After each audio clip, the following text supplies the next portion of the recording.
helmoi bashkëshortin për të marrë trashëgiminë e tij miliona dollar, dënohet me burg për jetë autoria. Një ngjarje e rëndë në Shtetet e Bashkuara të Amerikës ka përfunduar në dënimin maksimal për Cori Richins, e cila u shpall fajtore për vrasjen e bashkëshortit të saj përmes helmimit me mentanil.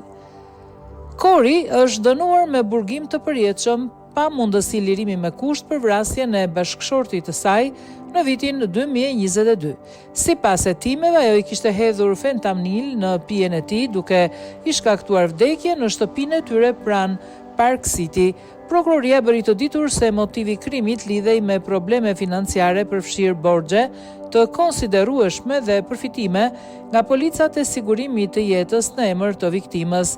Gjatë procesit gjyqësor u zbulua se ajo kishte përfituar miliona dollar nga sigurimi i jetës së bashkëshortit ndërsa dolën në dritë dhe lidhje të saj jashtëmartësore. Në momentin e shpalljes së vendimit, gjykatësi Richard Mrazik deklaroi se pandeura ishte shumë e rrezikshme për të u liruar ndonjëherë.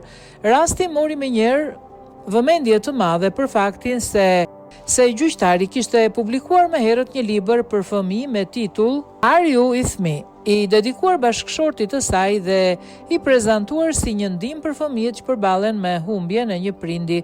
Prokurorët zbuluan gjithashtu se ajo ishte shpallur fajtore dhe për tentativë vrasje në një incident më parshëm ku kishte tentuar ta helmonte bashkëshortin edhe përmes ushqimit. Cori u arrestua në vitin 2023, vetëm disa muaj pas publikimit të librit, dhe fillimisht ishte promovuar si një mesazh ngushëllimi për familjet që përjetojnë humbje.